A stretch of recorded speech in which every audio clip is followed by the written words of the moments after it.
դուք միակինն եք եւ նաեւ Հայաստանում, ով հացադուլ է անում։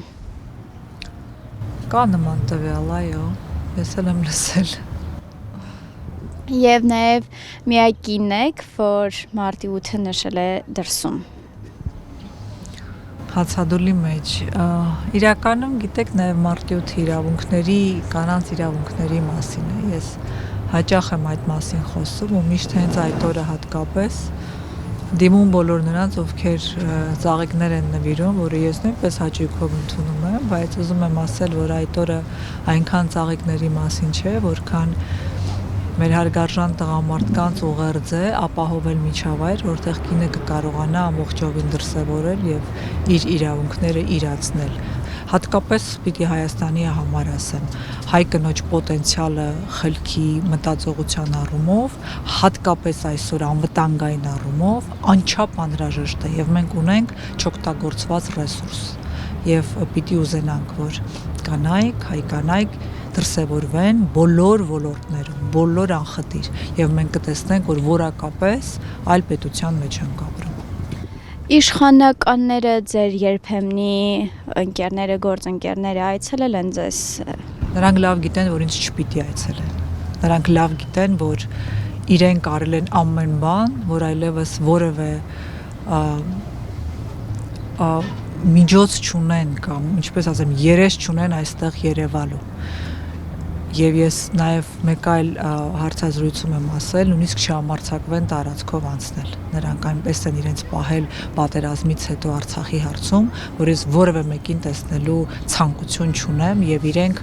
դեռ չգիտեն, որ իշխանություն են կորցնելու եւ ինչ է պատահելու իրենց հետ այս վարքագծի հետևանքով։ Նրանք բազմաթիվ արդեն իսկ հանցագործություններ են գործում Հայաստանի Հանրապետության նկատմամբ, Հայաստանի Հանրապետության քաղաքացիների նկատմամբ, ու ամենևին կապ չունի ով ինչքան լիազորություն կամ իշխանություն ուներ։ Բոլորը նույն խմբակի մեջ են, ովքեր իրենց հետ շփվում են, նույն խմբակի մեջ են, ովքեր իրենց քաջալերում են, նույն մեղսակիցն են եւ այդ օրը գալու է։ Վեհափառը այցելել է ձեզ։ Ոչ։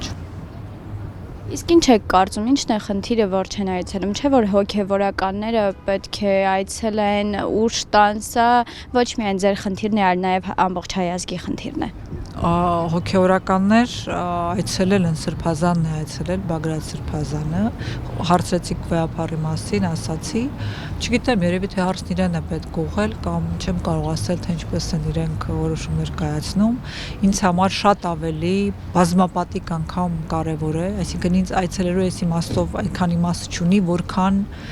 կոչով դիմելու, խնդրելու, հորդորելու Ռուբեն Վարդանյանին դադարեցնելու հացադուլը, որովհետև այս հացադուլը իմ մասին չէ, ինձ հորդորելու կարիք չկա։ Ես գիտեմ ինչի համար եմ անում, որովհետև ես տեսնում եմ, թե ինչպես է մեր լավագույն հայորդին Բաքվի բանտում վնասում իր առողջությունը։ Նրա կյանքին սպառնալիք է ամեն օր երկարացող հացադուլը, մահվան սպառնալիք, եթե մեկը չի հասկանում հացադուլի հետևանքը, խնդրում եմ կարդալ, իմանաք, թե արդեն 14-րդ օրից հետո հատկապես, ավելորդ է ասել, որ նա արդեն մեկ անգամ հացադուլի մեջ է եղել, եւ նրա առողջությունն արդեն իսկ քայքայված է, որ նա 500 օրից ավելի Բաքվի բանտում է, թե նա ինչպես է սնվել, թե նա ինչ պայմաններում է գոյություն ունենում, սա մեկ այլ հարթություն է, դուք գումարեք սա ու կարդացեք, թե ինչ է տեղի ունենում մարդու օրգանիզմի հետ եւ իմ հացադուլը ողված է եղել խնդրանքով, որ նա իմանա, որ մենք իր կարիքն ունենք, հայ ժողովուրդը իրեն սպասում է եւ ես կարծում եմ, որ վեհափառի անելիքը պիտի լինի Ռուբեն Վարդանյանին դիմել, խնդրանքով, կոչով, հորդորով, հայրաբար հորդորել, որպեսզի նա իրեն պահպանի, իր առողջությունը չքայքայի եւ վերադառնա հայրենիքը։